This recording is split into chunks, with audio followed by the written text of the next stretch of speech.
శ్రీమాత్రే నమః. ఓం నమో నారాయణాయ నమః. అపర ఏకాదశి పౌరాణిక కథ. హిందూ మతంలో అపర ఏకాదశి అచల ఏకాదశి అని కూడా పిలుస్తారు.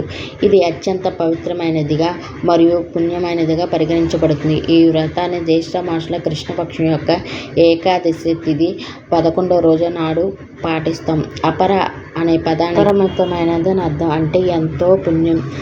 అంటే ఏకాదశి ఎంత ఫలితమిస్తుందంటే దాని పుణ్యఫలం అపారమైనది. స్కంద పురాణం మరియు పద్మ పురాణం వంటి పురాణ గ్రంథాల్లో ఏకాదశి మోక్షాన్ని ప్రసాదించే ఏకాదశి అని పేర్కొంటారు. దాన్ని వివరంగా క్లుప్తంగా వర్ణిస్తున్న ప్రకారం పూర్వకాలంలో మహిషి నగరంలో మహిధ్వజుడు అనే రాజు పరిపాలించేవాడు. అతడు అత్యంత న్యాయవంతుడు, సత్యవంతుడు మరియు ప్రజల శ్రేయోభిలాషి. అయితే అతని తమ్ముడు వజధ్వజుడు అసూయపరుడు, క్రూరుడు మరియు దుర్మార్గుడు. అతను తన అన్నకున్న కీర్తిని సహించలేకపోయాడు. ఒకరోజు అతను తన అన్నను హత్య చేసి అతని శరీరాన్ని అడవిలోని ఒక రావి చెట్టు కింద పాతిపెట్టాడు. ధ్వజ మహారాజు మరణం అన్యాయంగా అకాలంగా జరగడం వల్ల అతని ఆత్మ పిశాచిగా మారింది. అది దెయ్యంగా మారి ఆ ప్రదేశంలో తిరుగుతూ పోయే వాళ్ళని భయపెడుతుంది.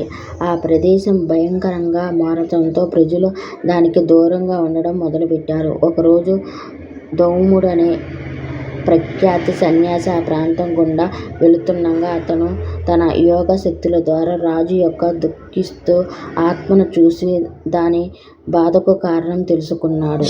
రాజు ఆత్మ నుండి ఎవరికి హాని చేయమని వాగ్దానం తీసుకుని అతనికి మోక్షం పొందే మార్గాన్ని చూపిస్తాడు. ఆయన అపర ఏకాదశి వ్రతాన్ని ఆచరించి దాని పుణ్యఫలాన్ని రాజుకు ఆత్మకు సమర్పిస్తారు. ఈ పుణ్యం పొందిన రాజు ఆత్మ శాంతి పొంది పవిత్రమైన స్వర్గానికి చేరుకుంటారు. ఈ కథ అపర ఏకాదశి వ్రత జీవించి ఉన్న వారికి మాత్రమే కాదు, మరణించిన వారికి కూడా మోక్ష మార్గాన్ని ఇస్తుంది.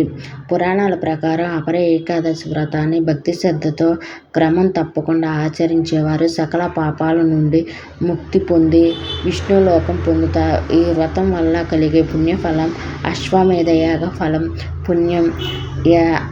పుణ్యయాత్రలు, దాన ధర్మాలు, తపస్సులు పుణ్యఫలంతో సమానమైనని చెప్తుంది. ఈ వ్రతం సత్యం, సమయం, భక్తితో ఆచరించేవారు బ్రహ్మహత్య, అబద్ధం చెప్పడం, దొంగతనం, నిందారోపణ వంటి ఘోర పాపాల నుంచి కూడా విముక్తి పొందుతారని చెప్పబడుతుంది. అందువల్ల అపర ఏకాదశి అనేది ఆధ్యాత్మిక శుద్ధీకరణ, మానసిక ప్రశాంతత మరియు అంతిమంగా మోక్షాన్ని ప్రసాదించే శక్తి ఉన్న తిథి. ఈ ఉపవాసం దానిని ఆచరించే వారికి మాత్రమే కాకుండా ఇతరుల మోక్షానికి కూడా ఒక వరం. ఈ కథ మనకు ధర్మం, కరుణ మరియు భక్తి యొక్క గొప్పతనాన్ని బోధిస్తుంది మరియు సత్కర్మలు ఆత్మకు అంతిమ మోక్షాన్ని దారి చూపిస్తుంది. నమో నారాయణాయ నమః.